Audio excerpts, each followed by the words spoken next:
તો કેમ છો બધા મજામાં ને? તમારા બધાનું સ્ટડી ટેલર ધ હાર્દિકમાં ખૂબ જ સ્વાગત છે. આજે આપણે 13 નવેમ્બર 2020ના રોજનું ધ હિન્દુનું ગુજરાતીમાં એનાલિસિસ જોઈશું. So I am the Hardik Parmar and let us start our journey towards success. આજનો લેક્ચર ખૂબ જ ઇન્ટરેસ્ટિંગ, ખૂબ જ રસપ્રદ અને ખૂબ જ અદ્ભુત રહેવાનો છે. તો શું તમે બધા તૈયાર છો ને? તમે બધા ઇન્ટરેસ્ટેડ છો ને આજનો લેક્ચર સાંભળવા માટે? તો સૌથી પહેલાં અતિ મહત્વનો આર્ટિકલ જોઈએ તો સરકાર દ્વારા ફરીથી 1.19 લાખ કરોડ રૂપિયાનું સ્ટિમ્યુલસ પેકેજ જાહેર કરવામાં આવેલું છે. સ્ટિમ્યુલસ પેકેજ એટલે શું? એટલે રાહત માટેનું પેકેજ. શું? કોવિડની મહામારીના કારણે જે લોકોને, નોકરીઓને, ધંધા રોજગાર, ઇકોનોમીને, અર્થતંત્રને, માર્કેટને બધાને જે લોસ થયેલો છે એની માટે સરકારે ફરીથી 1.19 લાખ કરોડ રૂપિયાનું સ્ટિમ્યુલસ રાહતનું પેકેજ આપેલું છે. ફાઇનાન્સ મિનિસ્ટર નાણામંત્રી આની જાહેરાત કરેલી હતી કે આના અંતર્ગત શું કરવામાં આવશે? આ 1.19 લાખ કરોડ રૂપિયા અંતર્ગત બૂસ્ટ કરવામાં આવશે, એટલે કે ઉત્તેજન આપવામાં આવશે. રીએમ્પ્લોયમેન્ટ ચાન્સીસ, ઘણા બધા લોકોની નોકરી, રોજગાર, ધંધો છીનવાઈ ગયેલો હતો, તો એવા બધા લોકોને ફરીથી રીએમ્પ્લોયમેન્ટ, ફરીથી રોજગારી મળી શકે એવી કોશિશ કરવામાં આવશે. આરબીઆઈએ પોતાની લેટેસ્ટ મોનિટરી રિપોર્ટ જે છે એની અંદર પણ એવું જણાવેલું હતું, એણે પણ અમુક પગલાં વિશે વાત કરેલી હતી કે આ ઘણા બધા લોકોએ પોતાની રોજગારીને એ બધું ગુમાવેલું છે, તો આ પ્રકારે કંઈક પગલાં ભરવા જોઈએ. અત્યારે એવી કંઈક વાત કરેલી છે કે જીડીપીના 15% જેટલું ટોટલ ઓવરઓલ જોઈએ તો જીડીપીના 15% જેટલું બૂસ્ટ કરવા માટેની કોશિશ કરવામાં આવી છે. સૌથી પહેલાં તો સરકારે જે છે એ મેન્યુફેક્ચરિંગ એટલે કે ઉત્પાદન ક્ષમતાને, પ્રોડક્શનને બૂસ્ટ કરવા માટે પીએલઆઈ સ્કીમ લોન્ચ કરેલી છે. આપણે ઘણી બધી વાર વાત કરેલી છે. પીએલઆઈની અંદર પ્રોડક્શન લિંકડ ઇન્સેન્ટિવ સ્કીમ, જેના અંતર્ગત અત્યારે 2-3 સેક્ટર જ આવે છે, તો એ વધારી અને 10 જેટલા સેક્ટર એમાં લાવવામાં આવશે. કેટલા? 10 સેક્ટર લાવવામાં આવશે અને 5 વર્ષ માટે આને 1.46 લાખ કરોડ રૂપિયા જેટલું ઇન્વેસ્ટમેન્ટ એની અંદર કરવામાં આવશે. પહેલાં જ્યારે પ્રેસ કોન્ફરન્સ થયેલી હતી ત્યારે અહીંયા 2 લાખ કરોડ રૂપિયા કહેવામાં આવતા હતા, પરંતુ પછી જ્યારે આંકડા આવ્યા તો ત્યારે ખ્યાલ આવ્યો કે 1.46 લાખ કરોડ રૂપિયા જ છે. 10 સેક્ટર જેટલા નવા ઉમેરવામાં આવશે પ્રોડક્શન લિંકડ ઇન્સેન્ટિવ સ્કીમ. હવે જો તમને એવો પ્રશ્ન થાય કે આ 1.46 લાખ કરોડ રૂપિયા આ પ્રોડક્શન માટે ઇન્સેન્ટિવ સ્વરૂપે અમુક કંપનીને આપવામાં આવશે, તો શું એ ભારતને નુકસાન નહીં થાય, સરકારને નુકસાન નહીં થાય? તો ના, સરકારને નુકસાન થશે નહીં. કેમ? કારણ કે સરકાર આની માટે શું કરશે? તો જેટલી પણ વસ્તુઓનું મેન્યુફેક્ચરિંગ, ઉત્પાદન થશે, ફોર એક્ઝામ્પલ માની લો કે એક મોબાઈલ બન્યો, એક ટીવી બન્યું, ઇલેક્ટ્રોનિક આઇટમ બની, દવા બની, એપીઆઈ બની, તો એક પીસ ઉપર, એક વસ્તુના ઉત્પાદન ઉપર ઇન્સેન્ટિવ કંઈક પ્રકારના પૈસા પાછા આપશે. તો જ્યારે સરકાર કંપનીને એ પૈસા પાછા આવશે, પછી એ વસ્તુ જે છે એ માર્કેટની અંદર વેચાવા આવશે, તો જ્યારે એ માર્કેટની અંદર એ બધી વેચાવાનું ને એ બધું કાર્ય કરશે તો સરકારને જીએસટીના માધ્યમથી એની ઉપરના પૈસા પાછા મળી જશે. બરાબર? એટલે એક રીતે સરકારને પણ ફાયદો છે, મેન્યુફેક્ચરિંગ એક્ટિવિટીને બૂસ્ટ મળશે, મતલબ કે ઓવરઓલ બધાને ફાયદો છે. તો આવી કંઈક વસ્તુ છે. બીજું, સરકારે શું કીધેલું કે fiscal cost of announcement of about, આ જે આખું કોસ્ટ જે છે એક્સપર્ટ દ્વારા એવું કહેવામાં આવેલું છે કે પીએલઆઈ અંતર્ગત જીડીપીના 1.2% જેટલું જે છે એ કોસ્ટને એ બધું એની ઉપર આધાર રાખે છે. પીએલઆઈ સ્કીમમાં જે 10 નવા સેક્ટર અને 1.46 લાખ કરોડ રૂપિયા જે છે એ 5 વર્ષ માટે છે. જો પરીક્ષામાં એવું કહી દે કે 10 વર્ષ માટે છે અથવા 5 વર્ષનો આંકડો ફેરવી અને બીજું કંઈક કરી નાખે તો ખોટી વાત, કારણ કે 10 સેક્ટર અને 5 વર્ષ પીએલઆઈ સ્કીમ. બીજી વાત કરીએ તો આની સાથે તે ફાઇનાન્સ મિનિસ્ટર, નાણામંત્રીએ કોવિડ-19ની વેક્સિન રસી બનાવવા માટે પણ 900 કરોડ રૂપિયા આપેલા છે. 900 કરોડ રૂપિયા રિસર્ચ અને ડેવલપમેન્ટ માટે, એના સંશોધનની એની માટે આપવામાં આવશે. પછી MGNREGA, Mahatma Gandhi national rural employment guarantee act, કે જે એક વર્ષ દરમિયાન 100 દિવસની રોજગારી આપવાની ગેરંટી આપે છે, તો એની અંદર પણ વધારાના 10,000 કરોડ રૂપિયા જે છે એ એડ કરવામાં આવે છે, જેના કારણે ગ્રામ્ય વિસ્તારના લોકોને વેતનને એ બધું મળી રહે અને એમની રોજગારી મળી રહે. બરાબર? બીજી વાત કરીએ તો prime minister's rural road scheme, વડાપ્રધાનની એક સ્કીમ છે જેના અંતર્ગત ગ્રામ્ય વિસ્તારની અંદર રોડને એ બધું બનાવવામાં આવશે, તો એની અંદર પણ થોડા ઘણા પૈસા જે છે એ એડ કરવામાં આવેલા છે. ન્યૂ આત્મનિર્ભર રોજગાર યોજના લોન્ચ કરવામાં આવી છે, જેના અંતર્ગત બધા લોકોને, યુવાનોને રોજગારીને એ બધું આપવાની કોશિશ કરવામાં આવે છે. ન્યૂ આત્મનિર્ભર રોજગાર પેકેજ એના અંતર્ગત. પછી બીજી વાત કરીએ તો EPF એટલે કે એમ્પ્લોયમેન્ટ પ્રોવિડન્ટ ફંડ, એનું કોન્ટ્રીબ્યુશન 2 વર્ષ માટે બધી જ all new employees hired between 1 October 2020થી જૂન 30, 2021 સુધી જેટલી પણ કંપનીઓ જે છે એ બધી કંપનીની અંદર જો બધા જ નવા કર્મચારીઓને એને હાયર એટલે કે કામે રાખવામાં આવશે, તો એ નવા કર્મચારીઓ માટેનું સંપૂર્ણ એન્ટાયર EPF એટલે કે એમ્પ્લોયમેન્ટ પ્રોવિડન્ટ ફંડ જે છે એ સરકાર આપવાનું કાર્ય કરશે. હવે અહીંયા તમે એ વસ્તુ સમજો કે EPF શું છે. EPF એટલે કે એમ્પ્લોઈઝ પ્રોવિડન્ટ ફંડ. હવે જો આની અંદર કેવું હોય કે જ્યારે કોઈ પણ વ્યક્તિ જે છે એ નોકરી કરતો હોય, તો જ્યારે એ નોકરી કરતો હોય તો દર મહિને એના પગારની અંદરથી અમુક પ્રકારનો હિસ્સો 2%, 5%, 10% એ પ્રકારના પૈસા જે છે એ એના એકાઉન્ટમાંથી, એના પગારની અંદરથી કપાઈ જતા હોય PF સ્વરૂપે, એટલે કે પ્રોવિડન્ટ ફંડ સ્વરૂપે. બરાબર? એ પૈસા એ આગળ જતાં ઉપાડી શકે છે, અથવા તો જ્યારે એ રિટાયર થાય ત્યારે એમાંથી ઉપાડી શકે છે. એક રીતે ઇમરજન્સી સેવિંગ સ્વરૂપના આ પૈસા હોય. અને આ એમ્પ્લોયમેન્ટ પ્રોવિડન્ટ ફંડની અંદર કેવું હોય કે થોડાક પૈસા એ વ્યક્તિના જે વ્યક્તિ નોકરી કરે છે એના પગારમાંથી કપાતા હોય અને એની જેટલા તે થોડાક પૈસા જે છે એ કંપનીના બોસ, એ કંપનીનો માલિક જે છે એ પણ એની અંદર થોડા પૈસાનું પ્રદાન કરે. એટલે એક રીતે જે કર્મચારી જે છે એને ફાયદો થાય કે થોડા પૈસા સ્વરૂપે એનું સેવિંગ થાય અને એની સામે થોડા ઘણા પૈસા એને બોસ એટલે કે માલિક તરફથી પણ મળે. તો અત્યારે સરકારે એવું કીધું કે 1 ઓક્ટોબર 2020 જૂન 30, 2021 સુધીમાં જેટલા પણ નવા કર્મચારીઓ, નવા એમ્પ્લોય, નવા વ્યક્તિઓ નોકરીએ લાગશે, નવા વ્યક્તિઓને હાયર કરવામાં આવશે, તો એનું બધું EPF જે છે એમ્પ્લોઈઝ પ્રોવિડન્ટ ફંડ, એ બધું એનું યોગદાન જે છે બધું EPFનું યોગદાન એ સરકાર આપશે. બરાબર. અત્યારે મેં તમને કીધું અત્યારે યોગદાન કોણે આપવાનું હોય, તો જે કર્મચારી જે છે એણે અને એનો જે બોસ જે છે એણે. બરાબર. બે અલગ અલગ યોગદાન આપવાનું હોય, પરંતુ હવે એમ કીધું કે બધું યોગદાન સરકાર ખુદ આપી દેશે. બીજી વાત કરીએ EPF કોન્ટ્રીબ્યુશનની જ વાત કરીએ તો એવી કંપનીઓ અથવા એવા ફર્મ, એવી કંપની કે જેની અંદર 1000 કરતાં વધારે એમ્પ્લોયમેન્ટ જે છે, 1000 કરતાં વધારે કર્મચારીઓ કામ કરે છે, તો કેન્દ્ર સરકાર એનું EPF કોન્ટ્રીબ્યુશન અડધો 50% જેટલું જે છે એનું EPF કોન્ટ્રીબ્યુશન એ સરકાર આપશે. બરાબર. 1000 કરતાં વધારે કર્મચારી હશે તો 50% કોન્ટ્રીબ્યુશન સરકાર આપશે. એટલે કે EPF contribution 24% of veg. A EPF contribution કેટલું હોય તો કે જે કર્મચારી, જે વ્યક્તિ નોકરી કરે છે એનું જે વેતન, એનું જે વેજીસ એટલે કે વેતન હોય એના 24% એનું EPF હોય, તો એ ટોટલ એને જેટલું EPF આપવાનું છે એના 50% સરકાર આપશે અને 50% બીજે આપવું પડશે. બરાબર. અને જે સ્મોલર ફર્મ્સ એટલે કે નાના ઉદ્યોગો હશે એની માટેનું સંપૂર્ણ entire EPF, employment provident fund, સંપૂર્ણ EPF જે છે એનું કોન્ટ્રીબ્યુશન સરકાર તરફથી આપવામાં આવશે. હવે જો આ સ્કીમમાં એલિજિબલ થવા માટે, આ સ્કીમ માટે સમર્થ થવા માટે એ જે કંપની જે છે એ કંપનીએ પહેલાં તો EPFO પાસે રજિસ્ટર્ડ થયેલું હોવું જોઈએ અને એ કંપનીએ 50 કરતાં વધારે કર્મચારીઓ એની અંતર્ગત હાયર કરેલા હોવા જોઈએ. છેલ્લા 5 નવા વર્કર જે છે એને પણ હાયર કરેલા હોવા જોઈએ. આવી બધી જોગવાઈ પણ રાખેલી છે. આ બધા પૈસાને એ બધું એમને કઈ રીતે આપવામાં આવશે, તો આધાર સીડેડ EPF એકાઉન્ટ અંતર્ગત આ બધી વસ્તુ એમને આપવામાં આવશે કે જે એકાઉન્ટ જે છે એની અંદર આધાર કાર્ડ સાથે લિંક એમનું બેંક એકાઉન્ટ હોવું જોઈએ. એટલે કે આ EPFનું એકાઉન્ટ આધાર કાર્ડની અંદર લિંક હોવું જોઈએ. DBT ડાયરેક્ટ બેનિફિશરી બેનિફિટના માધ્યમથી એ ટ્રાન્સફર કરવામાં આવશે. પછી વાત કરીએ તો કે અર્બન હાઉસિંગ એટલે કે શહેરી વિસ્તારની અંદર ઘરને એ બધું બની શકે એની માટેના પ્રોજેક્ટને બૂસ્ટ કરવામાં આવશે અને અહીંયા ક્રિએટ જોબ્સ, નોકરીને એ બધું બનાવવામાં આવશે. વધારાના 18,000 કરોડ રૂપિયા જે છે એ પ્રાઇમ મિનિસ્ટર આવાસ યોજના અંતર્ગત આપવામાં આવશે. આવાસ યોજના તમને ખ્યાલ હશે કે શહેરની અંદર અને ગામડાની અંદર, ખાસ કરીને તો શહેરની અંદર હાઉસિંગ, ઘરની સુવિધા પૂરી પાડવામાં આવે છે કે ભારતના દરેક વ્યક્તિ પાસે પોતાનું ઘરનું ઘર હોવું જોઈએ, પોતાનું ખુદનું ઘર હોવું જોઈએ. તો PM આવાસ યોજના અંતર્ગત વધારાના 18,000 કરોડ રૂપિયા આપવામાં આવશે. બજેટની અંદર ઓલરેડી 8,000 કરોડ રૂપિયા આપવામાં આવેલા હતા, જેના કારણે લોકોને રોજગારી મળે, ઘર મળી શકે અને આ નવા ઘર બનશે તો એમાં ઘણા બધા કડિયાને અને બીજા બધા જે વ્યક્તિઓ હશે એને રોજગાર મળશે. 78 લાખ લોકોને રોજગાર મળશે. બીજું 78 લાખ લોકોને વધારાની જોબ મળશે કોની અંદર, એની માટે સ્ટીલ પ્રોડક્શન અને સિમેન્ટ પ્રોડક્શન એ વધારવામાં આવશે. બરાબર. એને બૂસ્ટ કરવામાં આવશે. હવે જો અહીંયા તમે એક વસ્તુ સમજો, આવાસ યોજના અંતર્ગત જ્યારે ઘર બનાવશે તો ઓલરેડી સિમેન્ટની જરૂર પડશે, તે ઘર બનાવશે તો સ્ટીલની પણ જરૂર પડશે. એટલે કે PM આવાસ યોજના અંતર્ગત જ આ 78 લાખ વધારાના જે સ્ટીલ અને સિમેન્ટવાળાને પણ નોકરી મળવાનું કાર્ય થશે. તો એ પણ એક રીતે ઇનડાયરેક્ટ ફાયદો થશે. બીજી વાત કરીએ તો શોપ્સ ફોર હોમ બાયર્સ, મતલબ કે જેટલા પણ લોકો નવું ઘર ખરીદશે એને સરકાર ઇન્કમ ટેક્સની અંદર પણ થોડો ઘણો રિલીફ આપશે, ઇન્કમ ટેક્સની અંદર થોડી છૂટ આપશે. નવું ઘર ખરીદશે, હોમ ડેવલપ કરશે તો એ બધા માટે 10% જેટલી છૂટ આપવાની એવી બધી વાત થયેલી છે. Increase the differential from 10% to 20% till June 30, 2021. બીજી વાત કરીએ તો આના અંતર્ગત ઇન્કમ ટેક્સ એક્ટ જે છે 1960નો એનો સેક્શન 43C જે છે એની અંદર પણ સુધારો કરવામાં આવેલો છે, જેના અંતર્ગત આ બધી વસ્તુ મળી શકે.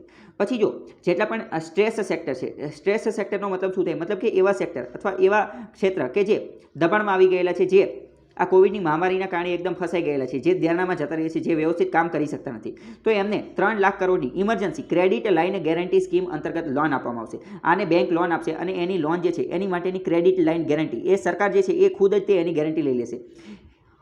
આગળની વાત કરીએ તો 31 માર્ચ 2021 સુધી આ આખી જે છે એ MSME માટે આ લોન આપવામાં આવશે. એની જે ક્રેડિટ લાઇન ગેરંટી, એની ગેરંટી કોણ લેશે, એ સરકાર ખુદ લઈ શકશે. અને આ સ્ટ્રેસ સેક્ટરની અંદર અત્યારે MSME તો હતું જ તે, પરંતુ આ સ્ટ્રેસ સેક્ટરની અંદર બીજા 26 જેટલા સેક્ટર જે છે એ ઉમેરવામાં આવે છે. સ્ટ્રેસ સેક્ટર એટલે શું, એટલે એવા સેક્ટર, એવા ક્ષેત્ર કે જે કોવિડની મહામારીના કારણે એકદમ પડી ભાંગેલા છે, વ્યવસ્થિત ઊભા રહી શકતા નથી. તો 26 જેટલા સ્ટ્રેસ સેક્ટર જે છે એ કેવી કામત કમિટીએ ગોતેલા છે. બરાબર. કેવી કામત કમિટીએ આઈડેન્ટિફાઈ કરેલા છે.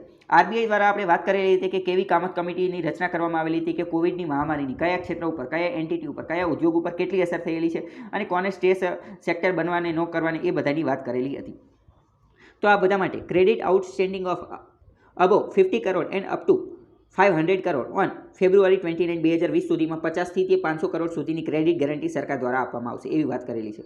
પછી કામત કમિટી જે છે એણે આની સાથે સાથે ઓટો કમ્પોનન્ટ્સ એટલે કે આ વાહનોના સાધનો બનાવવાની કંપનીઓ, પછી કન્સ્ટ્રક્શન એટલે કે બાંધકામનું જે બનાવતા હોય એ બાંધકામનું જેમ્સ એટલે કે હીરા ને મોતી, જ્વેલરી એટલે કે ઘરેણા, hotel, tourism, restaurant, iron, steel, real estate એટલે કે ઘર વેચવાનું ને એ બધું, ટેક્સટાઇલ એટલે કે કાપડ ઉદ્યોગ, આ બધા ઉદ્યોગોને પસંદ કરેલા છે. કોની અંતર્ગત? તો કે સ્ટ્રેસ્ડ સેક્ટર એટલે કે જે ફસાઈ ગયેલા છે અથવા જેને ખૂબ નુકસાન થયેલું છે કોવિડની મહામારીની વચ્ચે, તો એટલા સેક્ટરને પસંદ કરેલા છે સ્ટ્રેસ્ડ સેક્ટર તરીકે. પછી 40,000 જેટલા ઉદ્યોગો જે છે એને 3 લાખ કરોડનું બીજું પણ ઇન્સેન્ટિવ ને એવું બધું આપવામાં આવશે. તો આ બધી વસ્તુ તમને ખબર છે. હવે અહીંયા આપણે એક થોડોક પ્રશ્ન જોઈએ તો પ્રેક્ટિસ પ્રશ્ન મેઇન્સ માટેનો જોઈએ તો એક પ્રશ્ન શું છે? The answer to the question of present are hidden in the experience of the past એટલે કે અત્યારે જે પરિસ્થિતિ ચાલી રહી છે, આ ઇકોનોમી અર્થતંત્ર જે કથળી ગયેલું છે, તો એનો જે જવાબ જે છે એ હકીકતમાં છુપાયેલો છે. ક્યાં? ભૂતકાળની અંદર એનો જવાબ છુપાયેલો છે. કઈ રીતે? કારણ કે in the context discuss the impact of corona virus pandemic in comparison to the great depression of 1929. 1929ની અંદર આવી જ રીતની એક ગ્રેટ ડિપ્રેશન, ખૂબ મહામંદી આવી ગયેલી હતી, બરાબર? ત્યારે વિશ્વયુદ્ધને એ બધું ચાલતું હતું. તો એ મહામંદી સમયે આપણે જે રીતના પગલાં ભરેલા હતા એ પરિસ્થિતિ અને અત્યારે કોવિડની મહામારીને કારણે આ 2020માં જે પરિસ્થિતિ થયેલી છે, તો એ બેને કમ્પેર કરી અને આપણે આન્સર લખવાનો છે. એટલે કે અત્યારની પરિસ્થિતિને કઈ રીતે ડીલ કરવી એનો આન્સર જે ભૂતકાળમાં 1929માં જે ગ્રેટ ડિપ્રેશન આવેલું હતું એની અંદર છુપાયેલો છે, તો એ આન્સર આપવાનો છે. બીજી વાત કરીએ, જો અહીંયા આ ક્વેશ્ચન શું કહે છે તો કે ઇકોનોમીને, હિસ્ટ્રીને અને ઇતિહાસને અને 1929ની મહામંદીને એ ત્રણેયને કમ્પેર કરવા સાથે સંબંધિત છે. બીજો ક્વેશ્ચન છે, comment upon the economic impact of the COVID-19 pandemic and suggest a few policy measure to address this challenge એટલે કે કોવિડની મહામારીના કારણે ઇકોનોમિક અર્થતંત્રને કઈ અસર પડેલી છે, બરાબર? કોવિડની મહામારીના કારણે ઇકોનોમી ઉપર કેવી માઠી અસર પડેલી છે, કેટલું નુકસાન થયેલું છે અને એને સુધારવા માટે કયા પોલિસી મેઝર, કેવી પોલિસી બનાવવી જોઈએ એનું તમારે કહેવાનું છે કે આ પોલિસી બનાવવી જોઈએ, બરાબર? તો આ બે પ્રશ્ન છે એ તમે પ્રેક્ટિસ કરી શકો છો. બીજો આર્ટિકલ વાત કરે છે કે ઓક્ટોબરની અંદર રિટેલ ઇન્ફ્લેશન એટલે કે ફુગાવો ભાવ વધારાનું પ્રમાણ જે છે એ એક્સેલરેટેડ ટુ 7.61 7.61% જેટલું જતું રહ્યું છે. તમને ખ્યાલ હશે કે ભારતની અંદર આરબીઆઈનો ટાર્ગેટ શું છે? આરબીઆઈનો ટાર્ગેટ છે કે ભાવ વધારો, ઇન્ફ્લેશન, ફુગાવો જે છે એ 4%થી લઈને તે 6%ની વચ્ચે રહેવો જોઈએ, 4થી 6%ની વચ્ચે રહેવો જોઈએ. પરંતુ આ 7% જતો રહ્યો તો એક સારી વસ્તુ નથી, બરાબર? સોરી, 2%થી લઈ અને 6% રહેવો જોઈએ. એટલે કે 4 + or -2 4 + or -2% એવું રાખેલું છે, બરાબર? એવું રાખેલું છે. તો આવી રીતે રહેવો જોઈએ. પરંતુ આ 7% જતો રહ્યો તો એ સારી વસ્તુ નથી. અને આની પાછળનું મુખ્ય કારણ એ છે કે વેજીટેબલ પ્રાઇસ, શાકભાજીઓના ભાવોની અંદર જે સતત વધારો અને ઘટાડો થતો રહે છે, ફ્લક્ચ્યુએશન થતું રહેતું હોય છે, એના કારણે આ બધું થયેલું છે. હવે વાત કરીએ, આપણી માટે મહત્વનું એ છે કે ભારતની અંદર ઇન્ફ્લેશન, ફુગાવો, ભાવ વધારો કઈ રીતે માપવા હોય છે.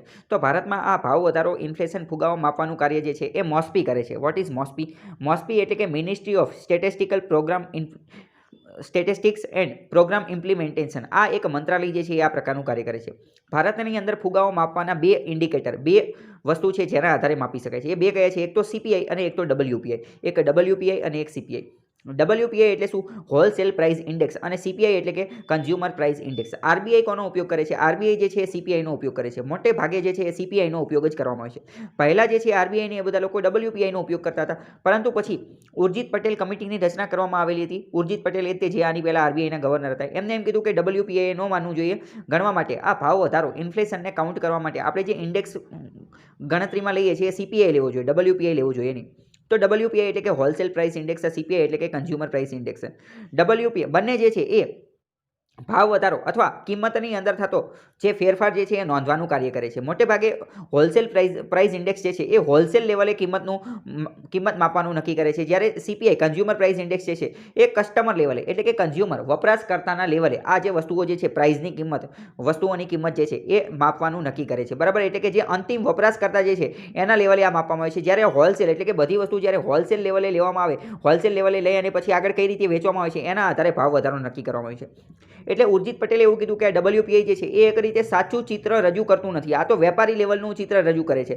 કારણ કે જનરલી બધા લોકો કંઈ હોલસેલ લેવલે વસ્તુ ખરીદતા નથી. હોલસેલ લેવલે તો માત્ર જે રિટેલર, જે દુકાનવાળા હોય, જે વેચવા માટે માલ સામાન લાવતા હોય, એ હોલસેલ લેવલે વસ્તુ ખરીદે છે. એટલે એ સાચું ચિત્ર નથી આપતું. પરંતુ CPI કન્ઝ્યુમર લેવલે એટલે કે જે વપરાશકર્તા લેવલે જે વસ્તુના ભાવની અંદર વધારો, ઘટાડો, ફેરફાર થાય છે એ સાચું ચિત્ર રજૂ કરે છે. તો આ ખબર હોય છે.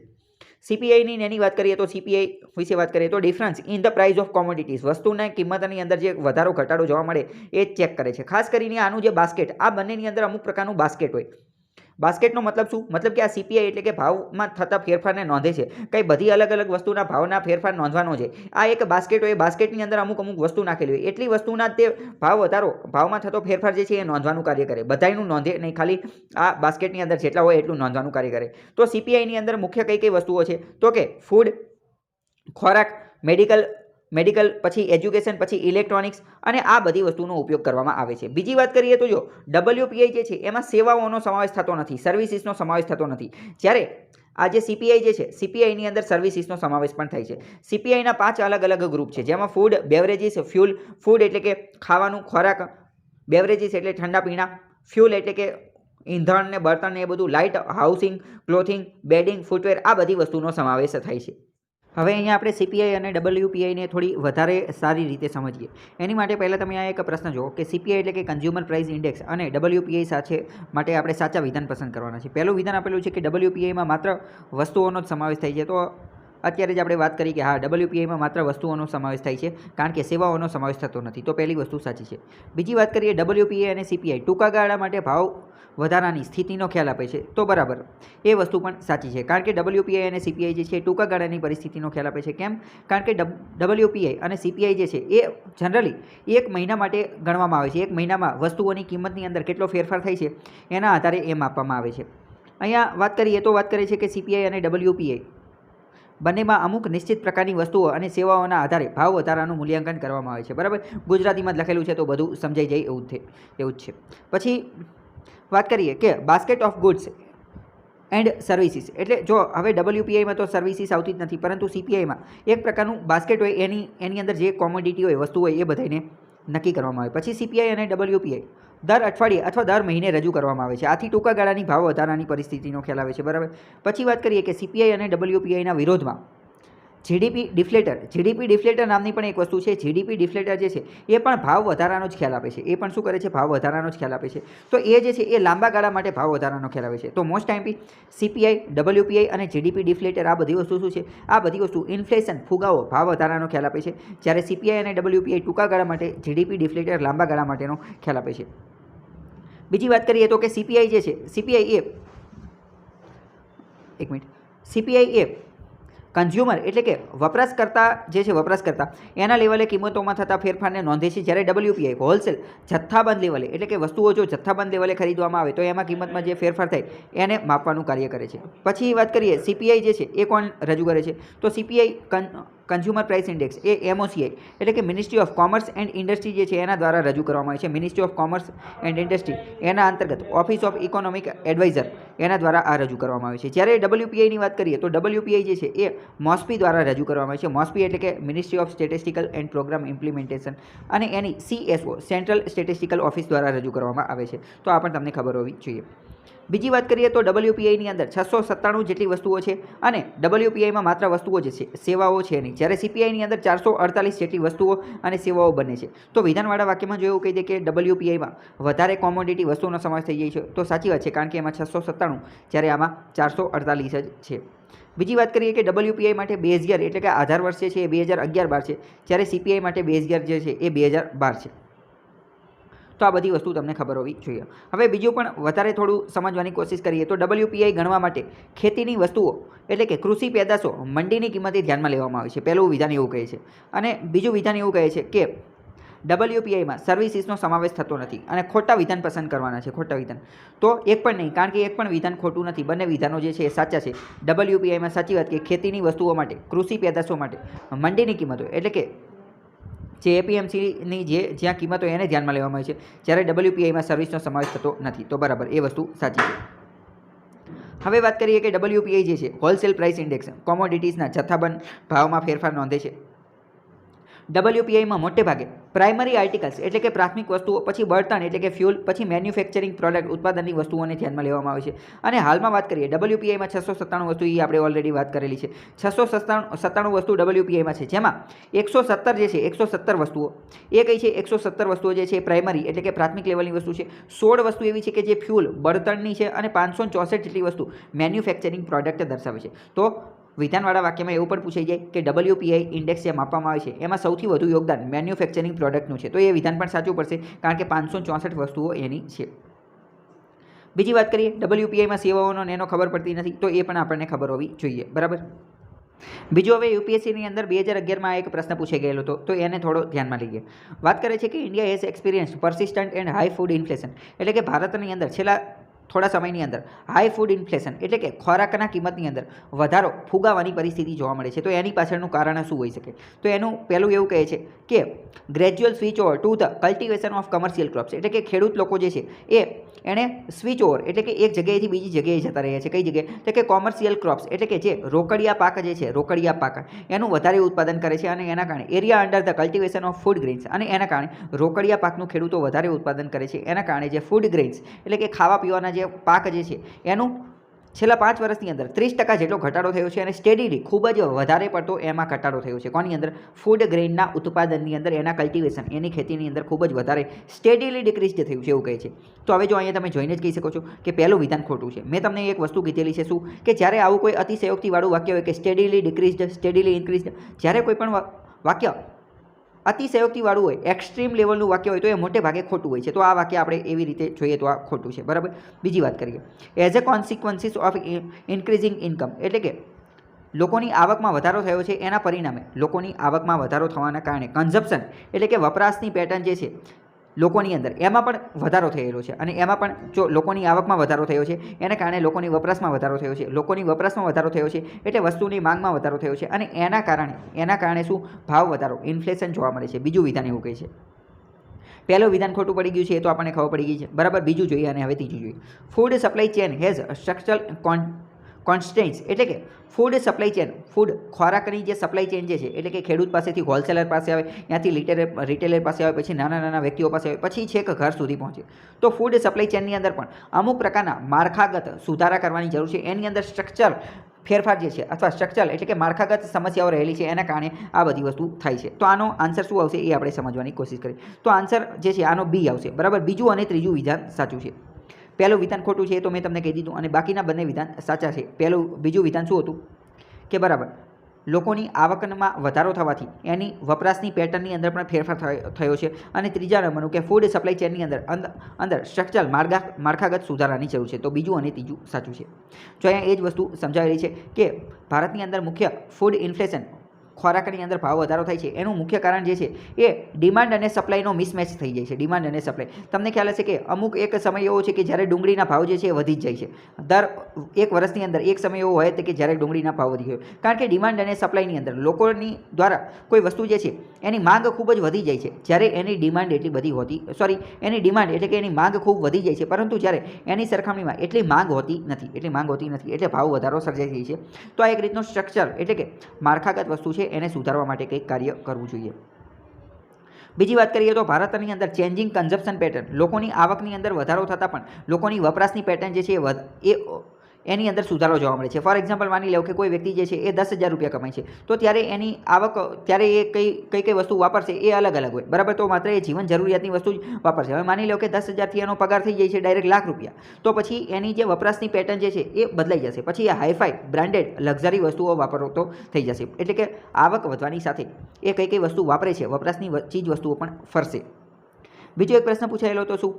તો એ 2013નો છે કે which of the following likely to be most inflationary in its effect, એટલે કે નીચેનામાંથી કઈ વસ્તુ કરવાથી સૌથી વધારે ભાવ વધારો જોવા મળશે. ભાવ વધારો સૌથી વધારે ક્યારે જોવા મળશે? તો આનો આન્સર આપણે ડાયરેક્ટ જ જોઈ લઈએ. ડાયરેક્ટ ડી આન્સર આવશે કે creating new money to finance budget deficit, એટલે કે બજેટની અંદર જે કોઈ પણ ડેફિસિટ એટલે કે જે કોઈ પણ ખાધ જોવા મળેલી હોય, એટલે કે જે કોઈ પણ પ્રકારનો વધારાનો ખર્ચ જોવા મળેલો હોય, જે કોઈ પણ ડેફિસિટ જોવા મળેલી હોય, એને પૂરી કરવા માટે આપણે ડાયરેક્ટ જો નવા પૈસા છાપી દઈએ તો સૌથી વધુ ભાવ વધારો, ઇન્ફ્લેશન જોવા મળશે. તમે એક વસ્તુ તમારા મગજની અંદર ફિટ કરી નાખો, શું કે ભાવ વધારો ત્યારે જ થશે જ્યારે માર્કેટની અંદર પૈસાનું પ્રમાણ વધી ગયું હશે. માર્કેટની અંદર પૈસાનું પ્રમાણ ત્યારે જ વધશે જ્યારે લોકો પાસે પૈસા વધી ગયા હશે. કારણ કે લોકો પાસે પૈસા વધશે તો લોકો વધારે ને વધારે વસ્તુ ખરીદશે, એટલે એ વસ્તુની કિંમત વધશે. બરાબર. વધારે ને વધારે લોકો ડિમાન્ડ કરશે એટલે એની કિંમત વધશે. બરાબર. તો ભાવ વધારો ક્યારે થશે? જ્યારે લોકો પાસે પૈસા વધશે ત્યારે. બાકી તમારે ડિટેલમાં જાણવું હોય કે આ ડેફિસિટ ને એ બધું શું છે, તો એની માટે એક ઇકોનોમીનો મેં એક અલગ વિડીયો બનાવેલો છે, અને ઇકોનોમીના આ બધા કોન્સેપ્ટ મેં તમને ડિટેલમાં સમજાવેલા છે. એની માટે ઇકોનોમીનું અલગ પ્લે લિસ્ટ પણ છે, ત્યાં જઈ અને પણ તમે જોઈ શકો છો. બીજી વાત કરીએ,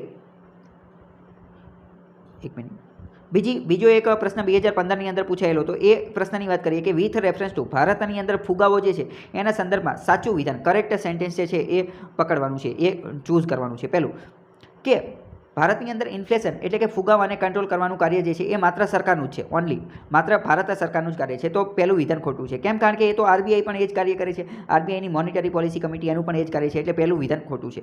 બીજી વાત કરીએ, Reserve Bank of India has no role in controlling the inflation, એટલે કે આરબીઆઈનો ઇન્ફ્લેશનમાં ને કંટ્રોલ કરવામાં કોઈ રોલ નથી. તો એ પણ ખોટું છે, કારણ કે અત્યારે જ મેં કીધું કે આરબીઆઈની 6 સભ્યોની મોનિટરી પોલિસી કમિટી એમપીસી જે છે એ પણ ઇન્ફ્લેશન સામે લડવાનું કાર્ય કરે છે. તો બંને વિધાન ખોટા થઈ ગયા. ત્રીજી વાત કરીએ કે decrease the money circulation helps in controlling the inflation, બરાબર. એટલે કે જો માર્કેટની અંદર મની સપ્લાય, પૈસાનું ચલણ ઓછું હશે, પૈસા ઓછા હશે તો આપણે ઇન્ફ્લેશન સામે લડી શકશું. તો બરાબર, એ વસ્તુ સાચી છે. અત્યારે જ મેં તમને સમજાવ્યું. શું સમજાવ્યું? કે ફુગાવો, ભાવ વધારો ક્યારે જોવા મળશે? જ્યારે માર્કેટની અંદર પૈસા વધી ગયા હશે ત્યારે. તો ફુગાવાને અટકાવી કઈ રીતે શકાય? એ અટકાવવા માટે માર્કેટની અંદર જે વધેલા પૈસા જે છે એ ઓછા કરી નાખો. ઓછા કરી નાખવી એટલે જે ફુગાવો જે છે એ કંટ્રોલમાં આવી જાય. તો ડિક્રીઝ ધ મની સર્ક્યુલેશન, એટલે કે જો માર્કેટની અંદર આપણે મની સર્ક્યુલેશનને ડિક્રીઝ, ઓછું કરી નાખીએ તો આપણે ઇન્ફ્લેશન, ભાવ વધારાને કંટ્રોલ કરી શકીએ છીએ. તો આ બધી વસ્તુ તમને ખબર હોવી જોઈએ. અહીંયા જો આ એ જ બધી વસ્તુ ઇંગ્લિશમાં પણ સમજાવેલી છે, બાકી મેં તમને ગુજરાતીમાં સમજાવી દીધી છે. બીજો આર્ટિકલ જોઈએ તો industrial output inched up by 0.2% in September, એટલે કે જે આઈઆઈપી આવે છે, તમને ખ્યાલ હશે કે દર મહિને આઈઆઈપી આવે છે. આઈઆઈપી શું છે? ઇન્ડેક્સ ઓફ ઇન્ડસ્ટ્રીયલ પ્રોડક્શન, જેના અંતર્ગત એવું જાણવા મળેલું છે કે ઇન્ડસ્ટ્રી, ઉદ્યોગોના ઉત્પાદનની અંદર, ઉદ્યોગો જેટલા પણ જે છે એના પ્રોડક્શનની અંદર 0.2%નો ઘટાડો જોવા મળેલો છે સપ્ટેમ્બરની સરખામણીમાં. Index of industrial production. IIP શું છે? મોસ્ટ આઈપી એ તમે સમજશો. એની અંદર ડિક્લાઇન 0.6%નો ઘટાડો જોવા મળેલો છે. મેન્યુફેક્ચરિંગ સેક્ટરની અંદર પણ ઘટાડો જોવા મળે છે. આઈઆઈપી એટલે શું? Index of industrial production. એનો મતલબ શું? ભારતની અંદર જેટલા પણ ઉદ્યોગો છે કે જે મેન્યુફેક્ચરિંગની એક્ટિવિટી સાથે જોડાયેલા છે, એ બધા ઉદ્યોગોની અંદર એની અંદર એ બધા ઉદ્યોગોની અંદર કેટલું પ્રોડક્શન, કેટલું ઉત્પાદન જોવા મળે છે, એનો ઇન્ડેક્સ જે છે એને કહેવામાં આવે છે આઈઆઈપી. શું? આઈઆઈપી, બરાબર. તો આ ખબર હોવી જોઈએ. શું દર્શાવે છે? ભારતની અંદર જેટલા પણ મેન્યુફેક્ચરિંગ સંબંધે જોડાયેલા ઉદ્યોગો જે છે એની અંદર કેટલું પ્રોડક્શન થાય છે એ એનો ઇન્ડેક્સ દર્શાવતો ઇન્ડેક્સ એટલે કે આઈઆઈપી. તો ઇન્ડેક્સ ઓફ ઇન્ડસ્ટ્રીયલ પ્રોડક્શન વિશે વધારે થોડી વાત કરીએ તો આ શો એટલે કે દર્શાવે છે ગ્રોથ રેટ્સ, એટલે કે એની અંદર જે વધારો અથવા ઘટાડો થાય એ દર્શાવે છે. કોની અંદર? Different industry groups of economy, ભારતના અર્થતંત્રની અંદર આવેલા અલગ અલગ ઉદ્યોગોના સમૂહની અંદર જે વિકાસ અથવા ઓછું જોવા મળે એને આઈઆઈપી દર્શાવે છે. આઈઆઈપી કોના દ્વારા રજૂ કરવામાં આવે છે, પબ્લિશ કરવામાં આવે છે? મોસ્પી અંતર્ગત. મોસ્પી એટલે કે ministry of statistics and programme implementation અંતર્ગત સીએસઓ આવેલી છે. સીએસઓ એટલે કે સેન્ટ્રલ સ્ટેટિસ્ટિકલ ઓર્ગેનાઇઝેશન, એના દ્વારા આઈઆઈપી રજૂ કરવામાં આવેલા છે. આગળ વાત કરીએ, આઈઆઈપી જે છે એ એક રીતે કમ્પોઝિટ ઇન્ડિકેટર છે. ઇન્ડિકેટર એટલે દર્શાવે છે. શું દર્શાવે છે? મેજર, પગલાં દર્શાવે છે. તો growth rate of industry groups, અલગ અલગ પ્રકારના ઇન્ડસ્ટ્રી ગ્રુપની અંદર કેવો વિકાસ થાય છે એ દર્શાવે છે. ખાસ કરીને એની અંદર broad sector, નેમલી mining, manufacturing, electricity, પછી યુઝ બેઝડ એટલે કે જે લોકો જે વસ્તુનો ઉપયોગ કરતા હોય, નેમલી બેઝિક ગુડ, કેપિટલ ગુડ અને ઇન્ટરમીડિયેટરી ગુડ. આ બધી વસ્તુને ધ્યાનમાં રાખીને આઈઆઈપી બનાવવામાં આવે છે. આઈઆઈપીનું બેઝ યર એટલે કે આધાર વર્ષ જે છે એ 2011-12 છે. અને આની અંદર મુખ્યત્વે 8 કોર ઇન્ડસ્ટ્રી જે છે, 8 કોર ઇન્ડસ્ટ્રી જેની અંદર ભારતની 8 ઉદ્યોગોનો સમાવેશ થાય છે, એનો 40% યોગદાન છે, બરાબર. પ્રશ્ન પૂછાઈ જાય કે આઈઆઈપી શું દર્શાવે છે? તો આઈઆઈપી ભારતની અંદર જેટલા પણ ઉદ્યોગો જે છે અથવા ઉદ્યોગોના ગ્રુપ છે એની અંદર કેટલું પ્રોડક્શન થાય છે, કેટલું ઉત્પાદન થાય છે એનો ઇન્ડેક્સ દર્શાવે છે. અને આ જેટલા પણ ઉદ્યોગો જે છે એમાંથી 8 કોર ઇન્ડસ્ટ્રી જે છે, 8 કોર ઇન્ડસ્ટ્રી એનો ફાળો 40% છે. એનો ફાળો કેટલો છે? 40%. તો 8 કોર ઇન્ડસ્ટ્રી કઈ છે એ પણ આપણે જોવાની કોશિશ કરીશું. એટલે આઈઆઈપીનું ખૂબ જ વધારે સિગ્નિફિકન્સ, ખૂબ જ વધારે મહત્ત્વ છે. શું મહત્ત્વ છે એ પણ સમજીએ. પહેલું તો only measure physical volume of production. Bharat દેશની અંદર આઈઆઈપી એકમાત્ર એવું પગલું, એકમાત્ર એવું મેઝર છે કે જે ફિઝિકલ લેવલે એટલે કે ભૌતિક સામગ્રીમાં પ્રોડક્શન કેટલા પ્રમાણની અંદર પ્રોડક્શન થાય છે એ માપવાનું કાર્ય કરે છે. એવો એકમાત્ર કયો છે? આઈઆઈપી. એની સિવાય બીજો કોઈ છે નહીં. ગવર્મેન્ટ એજન્સીસ એટલે કે જેટલી પણ સરકારી સંસ્થાઓ, ખાસ કરીને નાણાં મંત્રાલયને, આરબીઆઈને, નાણાં મંત્રાલયને, આ બધા પોતાની પોલિસી બનાવવા માટે આઈઆઈપીના આંકડા જે છે એનો સહારો લે છે. એટલે કે આ ખૂબ મહત્ત્વનો છે. પછી આ જીડીપીનું અનુમાન લગાવવા માટે પણ કે ભારતની જીડીપી કેટલી રહેશે, એમાં વધારો થશે, ઘટાડો થશે, એ બધાનું અનુમાન લગાવવા માટે પણ કોનો ઉપયોગ કરવામાં આવે છે? આઈઆઈપીનો ઉપયોગ કરવામાં આવે છે. પછી ભૂતકાળમાં કયા કયા પ્રશ્ન પૂછાયેલા છે એની થોડી વાત કરીએ તો એક પ્રશ્ન પૂછાયેલો છે કે ભારતની અંદર ઓવરઓલ ઇન્ડેક્સ ઓફ આઈઆઈપી એટલે કે ઇન્ડેક્સ ઓફ ઇન્ડસ્ટ્રીયલ પ્રોડક્શન એની અંદર 8 કોર ઇન્ડસ્ટ્રી જે છે એનું 40% જેટલું વેઇટેજ છે. તો નીચેનામાંથી કઈ જે છે એ 8 કોર ઇન્ડસ્ટ્રીમાં એનો સમાવેશ થતો નથી. તો અહીંયા આપેલું છે કઈ છે એ હું તમને હમણાં થોડી વારમાં જ કહી દઉં છું એટલે તમને ખ્યાલ આવી જશે. અત્યારે થોડી વારમાં એક મિનિટ હા જો અહીંયા હવે આપણે જોઈ લઈએ કે 8 કોર ઇન્ડસ્ટ્રીમાં કઈ કઈ ઇન્ડસ્ટ્રીનો સમાવેશ થાય છે. એ યાદ રાખવા માટે તમે આવી રીતે યાદ રાખી લો ફ્રેન્ચ સીસીસી. શું? French CCC. આ સૂત્ર તમે યાદ રાખશો એટલે તમને યાદ રહી જશે. અથવા તમે એવું વિચારી લો કે ફ્રેન્ડ અમુક મિત્રો જે છે એ સીસીડીની અંદર કોફી પીવા માટે ગયા છે કેફે કોફી ડેની અંદર, બરાબર. તો એ ફ્રેન્ચ FRENS ફ્રેન્ચ અને CCC. તો આમાં F અંતર્ગત શું આવશે? ફર્ટિલાઇઝર. R અંતર્ગત શું આવશે? રિફાઇનરી. E અંતર્ગત શું આવશે? ઇલેક્ટ્રિસિટી. N એટલે કે નેચરલ ગેસ. S એટલે કે સ્ટીલ અને CCC એટલે કે સિમેન્ટ પછી ક્રૂડ ઓઇલ અને કોલ. સિમેન્ટ, ક્રૂડ ઓઇલ અને કોલ, બરાબર. બધા તમે અહીંયા જોઈ શકો છો. ફરીથી એકવાર ફ્રેન્ચ CCC તો અહીંયા બધા આપેલા છે, બરાબર. અથવા તો તમે ફરીથી પણ જોઈ શકો છો. પ્રશ્ન પૂછાય કે આની અંદર સૌથી વધારે યોગદાન કોનું છે? તો સૌથી વધારે યોગદાન જે છે એ રિફાઇનરીનું છે. રિફાઇનરીનું એટલે 28% યોગદાન છે. તો આ પણ તમને ખબર હોવી જોઈએ. ફ્રેન્ચ CCC તમે યાદ રાખી શકો છો. ફરીથી એકવાર જોઈ લઈએ. French CCC. F એટલે ફર્ટિલાઇઝર, R એટલે રિફાઇનરી, E એટલે ઇલેક્ટ્રિસિટી, N એટલે નેચરલ ગેસ, S એટલે S એટલે સ્ટીલ અને CCC એટલે કે સિમેન્ટ, ક્રૂડ ઓઇલ અને કોલ એટલે કે કોલસો. તો આ બધા તમને ખબર હોવી જોઈએ. હજી થોડી વાત કરીએ. હવે જો આપણે આ પ્રશ્ન સમજવાની કોશિશ કરીએ તો શું કહે છે કે આઈઆઈપી ઇન્ડેક્સ ઓફ ઇન્ડસ્ટ્રીયલ પ્રોડક્શન એના અંતર્ગત આપણે સાચા વિધાન પસંદ કરવાના છે. પહેલું વિધાન શું કહે છે કે આઈઆઈપી માટેનું બેઝ યર આધાર વર્ષ જે છે એ 2004-5 છે. કયું છે? 2004-5. બીજું વિધાન શું કહે છે કે આઈઆઈપી દર મહિને CSO મોસ્પી અંતર્ગત જે CSO જે છે એના દ્વારા રજૂ કરવામાં આવે છે. અને ત્રીજું વિધાન એવું કહે છે કે આઈઆઈપીની અંદર ઇલેક્ટ્રિસિટી વીજળીનું પ્રમાણ સૌથી વધારે છે, વીજળીનું વેઇટેજ સૌથી વધુ છે. તો સાચો જવાબ કયો આવશે? સાચો જવાબ આવશે D માત્ર 2. શું આવશે? માત્ર બીજું વિધાન સાચું છે કે આ દર મહિને CSO દ્વારા રજૂ કરવામાં આવે છે. બાકી એનું આધાર વર્ષ પણ ખોટું છે અને આ સૌથી વધુ પ્રમાણ પણ ખોટું છે. કેમ એ સમજવાની કોશિશ કરીએ. આઈઆઈપી ભારત દેશમાં ઉદ્યોગોની અંદર ઉત્પાદનમાં કેવા પ્રકારના ફેરફાર થાય છે તે નોંધવામાં આવે છે. આઈઆઈપી અંતર્ગત ભારતના ઉદ્યોગોમાં કેવા ફેરફાર થાય છે એ ચેક કરવામાં છે. આનું બેઝ યર શું છે? 2011-12, બરાબર. 2011-12 એનું બેઝ યર આધાર વર્ષ છે. આઈઆઈપી મોસ્પી અંતર્ગત CSO દ્વારા રજૂ કરવામાં આવે છે, બરાબર. પછી આઈઆઈપીની અંદર ઇલેક્ટ્રિસિટીનો ફાળો 10.3% છે. ઇલેક્ટ્રિસિટીનો ફાળો કેટલો છે? 10.3%. માઇનિંગ એટલે કે ખાણ અને ઉત્ખનનનો ફાળો જે છે એ 14% છે. જ્યારે સૌથી વધુ ફાળો મેન્યુફેક્ચરિંગનો છે. મેં તમને થોડી વાર પહેલાં જ કીધું કે આ ભારત દેશની અંદર કેટલું ઉત્પાદન થાય છે. આઈઆઈપી શું નોંધે છે કે ભારતના ઉદ્યોગોની અંદર કેટલું ઉત્પાદન થાય છે એ નોંધે છે. ઉત્પાદન એટલે મેન્યુફેક્ચરિંગનો ફાળો 75% છે. તો સૌથી વધુ ફાળો વીજળી ઇલેક્ટ્રિસિટીનો નહીં પરંતુ કોનો છે? મેન્યુફેક્ચરિંગનો. તો પરીક્ષામાં આવા પ્રશ્નો પૂછાય અને તમે ગૂંચવાઈ જાઓ. વાત કરીએ આઈઆઈપીમાં ઇલેક્ટ્રિક જો અહીંયા એ જ આપેલું છે. પછી વાત કરીએ વીજળીનું પ્રમાણ સૌથી ઓછું છે જ્યારે સૌથી વધુ પ્રમાણ મેન્યુફેક્ચરિંગ એટલે કે 75% છે. તો એ પણ તમને ખબર હોય છે. બીજો આમાં પણ એ જ પ્રશ્ન પૂછેલો છે કે નીચેનામાંથી કોનો 8 કોર ઇન્ડસ્ટ્રીમાં સમાવેશ થાય છે? તો કોનો સમાવેશ થાય છે એ આપણે અત્યારે તે જોઈ લીધું અને ફ્રેન્ચ CCC તરીકે તમે યાદ પણ રાખી શકો છો. બીજો મહત્વનો આર્ટિકલ જોઈએ તો COC કન્ટેમ્પ ઓફ કોર્ટ એટલે કે કોર્ટનો અનાદર. ફરીથી એકવાર ચર્ચામાં છે. 1971નો આ એક એક્ટ છે જેના અંતર્ગત કોઈ પણ વ્યક્તિ જો કોર્ટનો અનાદર કરે તો એને સજા આપવામાં આવે છે, બરાબર. 2 પ્રકારની સજા હોઈ શકે છે. એક તો સિવિલ કન્ટેમ્પ માટે અને એક તો ક્રિમિનલ કન્ટેમ્પ માટે, બરાબર. એ કઈ રીતે એ સિવિલ છે કે ક્રિમિનલ છે એ નક્કી કોણ કરે? એ નક્કી કરવાનું કાર્ય જે છે એ કન્ટેમ્પ ઓફ કોર્ટ 1971નો એક્ટ જે છે કાયદો જે છે એના આધારે આ નક્કી કરવામાં આવે છે. તો કુણાલ કામરા નામનો એક વ્યક્તિ છે. કુણાલ કામરા નામનો એક યુટ્યુબર છે અને યુટ્યુબરની હોવાની સાથે સાથે એ સ્ટેન્ડઅપ કોમેડિયન છે. સ્ટેન્ડઅપ કોમેડિયન એની ઉપર એણે એક ટ્વીટ કરેલી હતી અને એ ટ્વીટની અંદર એણે બીજેપી અને સુપ્રીમ કોર્ટ વિશે થોડું કીધેલું હતું. તો એવું કીધેલું કે આની ઉપર COC કન્ટેમ્પ ઓફ કોર્ટનો જે છે એ કેસ ચલાવવો જોઈએ. અને મેં તમને કીધેલું છે કે કોઈપણ વ્યક્તિ ઉપર જો કન્ટેમ્પ ઓફ કોર્ટનો કેસ ચલાવવો હોય તો પહેલાં એટર્ની જનરલની પહેલાં પૂર્વ મંજૂરી લેવી જરૂરી છે. અને કુણાલ કામરાના કેસની અંદર એટર્ની જનરલે પોતાની કન્સેન્ટ મંજૂરી જે છે સહમતિ જે છે એ આપી દીધેલી છે. એટલે હવે આ કુણાલ કામરા ઉપર આ કેસ ચાલુ કરવામાં આવશે. કુણાલ કામરાએ કયું કાર્ય કરેલું હતું એ આપણે જોઈએ. તો આ કુણાલ કામરાનો ટ્વિટર ID અને અહીંયા તમે જોઈ શકો છો એણે આ સુપ્રીમ કોર્ટ અને અહીંયા આગળ આ બીજેપીનો ઝંડો દેખાય છે અને એમને કીધું કે the supreme court of this country is the most supreme joke of this country. Kunal કામરાએ શું કીધું કે સુપ્રીમ કોર્ટ ભારત દેશની જે છે એ એક રીતે સુપ્રીમ જોક બની ગયો છે. એ ખુદ એક જોક્સ બની ગયેલું છે. અને આ એણે કયા સંદર્ભમાં કીધું હતું? તો રિપબ્લિકન ટીવીના જે ચીફ એડિટર કોણ અર્નબ જે છે અર્નબજી એને જે છોડવામાં આવેલા હતા એની બાબતે આ આખી વાત કીધેલી હતી. સુપ્રીમ કોર્ટે ત્યારે એવું પણ કીધેલું હતું કે જો આ રિપબ્લિકન ટીવી કોઈને ન ગમતું હોય તો એ લોકો એ ન જોવે, બરાબર. તો આ કુણાલ કામરા ઉપર એ કેસ ચાલેલો છે.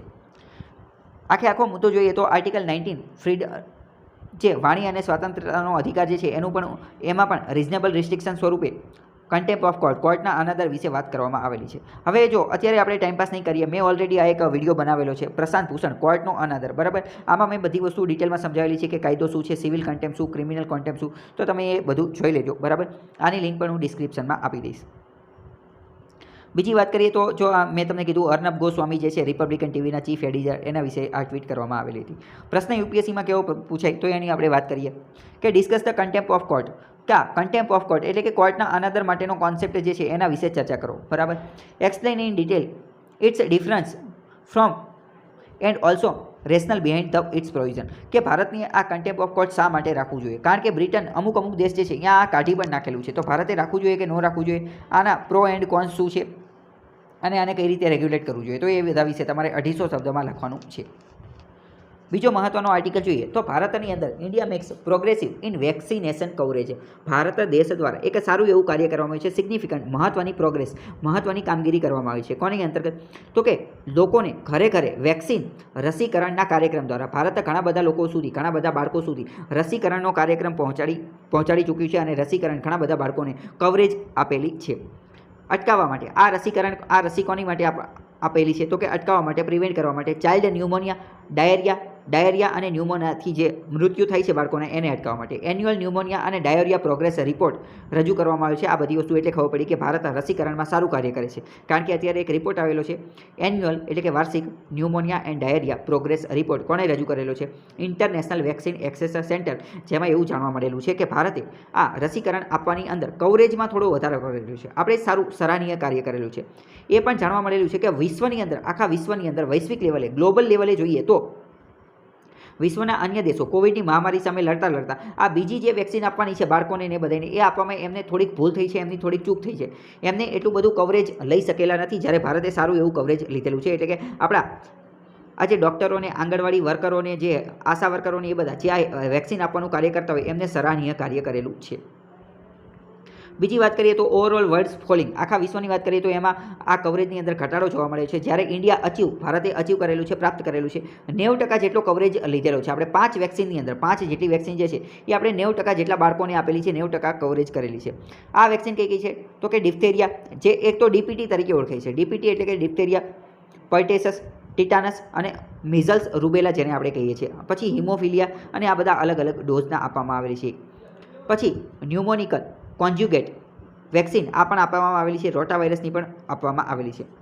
India's coverage of rotavirus vaccine, ભારતનો જે રોટા વાયરસનો કવરેજ જે છે એમાં 18%નો વધારો થયેલો છે. ભારતે આની પહેલાં એક 100 દિવસનો એજન્ડા શરૂ કરવામાં આવેલો હતો 2019ની અંદર, જેમાં ભારતે એવું નક્કી કરેલું હતું કે આ 100 દિવસની અંદર આપણે આ રોટા વાયરસની અને એ બધાની વેક્સિન, રસી અને એ બધું આપવાનું ને એ બધું કાર્ય કરશું. આના અંતર્ગત આપણે સંરક્ષણ કરીશું 26 મિલિયન બાળકોને born each year against life threatening rotavirus અને ડાયરિયાથી લડવા માટે બાળકોને 26 મિલિયન જેટલા બાળકોને આપણે આ રસી, વેક્સિન આપવાનું કાર્ય કરીશું. ભારતે એવો ટાર્ગેટ કરેલો હતો.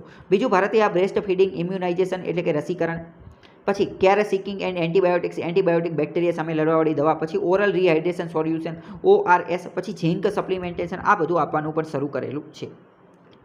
હવે ભારતની અંદર અત્યારે આ રિપોર્ટ અનુસાર તો ખૂબ સારું કાર્ય છે, પરંતુ તેમ છતાં પણ ભારતની અંદર આપણે વાત કરીએ તો ભારતની અંદર એક રિપોર્ટ લોન્ચ કરવામાં આવે છે. કયો? Health in India report. Health in India report કોણ રજૂ કરે છે? NSO, national statistical organisation. આ મોસ્પી અંતર્ગત આવે છે, બરાબર. તો આ અંતર્ગત એવું ખબર પડેલી છે કે ભારતની અંદર ગેપ ઇન વેક્સિનેશન ચિલ્ડ્રન, બાળકોની અંદર હજી પણ વેક્સિનેશન, રસીકરણ માટે ઘણા બધા બાળકોને રસી મળતી નથી. તો કયો મુદ્દો છે એ જોઈએ કે full immunisation programme is not completed. ભારતની અંદર હજી પણ 40% બાળકોની અંદર ફૂલ ઇમ્યુનાઇઝેશન કમ્પ્લીટ થયું નથી, સંપૂર્ણ રસીકરણની પ્રક્રિયા પૂરી થઈ નથી.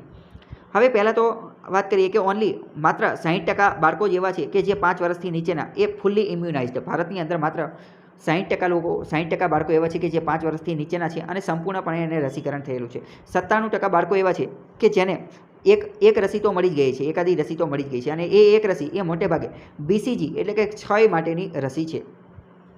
At the dose of OPV એટલે કે ઓરલ પોલિયો વેક્સિનેશન. OPV એટલે શું? ઓરલ પોલિયો વેક્સિનેશન, પોલિયો માટેની રસી.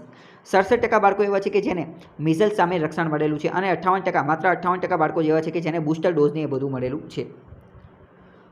બેસ્ટ પરફોર્મન્સ કરવાવાળા રાજ્ય ભારતની અંદર જોઈએ તો મણિપુરને, એ બધા આંધ્રપ્રદેશને, મિઝોરમને, એ બધાએ ખૂબ સારું કાર્ય કરેલું છે. જ્યારે પુઅર પરફોર્મન્સની અંદર વાત કરીએ તો નાગાલેન્ડ અને પુડુચેરીને, ત્રિપુરા આ કોઈ સારું એવું કાર્ય કરેલું નથી. Delhi less than half of the all children are fully immunised, એટલે કે દિલ્હીમાં માત્ર 50% જેટલા બાળકો એવા છે કે જે ફુલ્લી ઇમ્યુનાઇઝડ છે.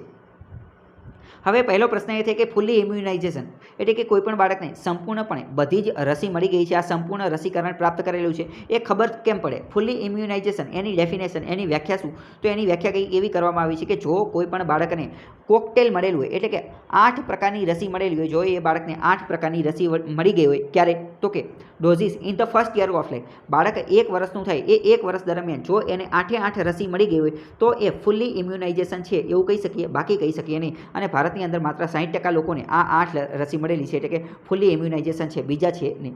મોસ્ટ ટાઈમ પ્રશ્ન પૂછાય છે ફુલ્લી ઇમ્યુનાઇઝેશન એટલે શું? તો જો 1 વર્ષની અંદર બાળકને 8 રસી મળી જાય તો એ ફુલ્લી ઇમ્યુનાઇઝેશન છે, બાકી છે નહીં. અને આ 8 રસી કઈ છે? તો કે BCG એટલે કે ક્ષય માટેની, મિસલ્સ માટેની, પોલિયો માટેની, પોલિયો માટે કઈ છે? OPV oral polio vaccine.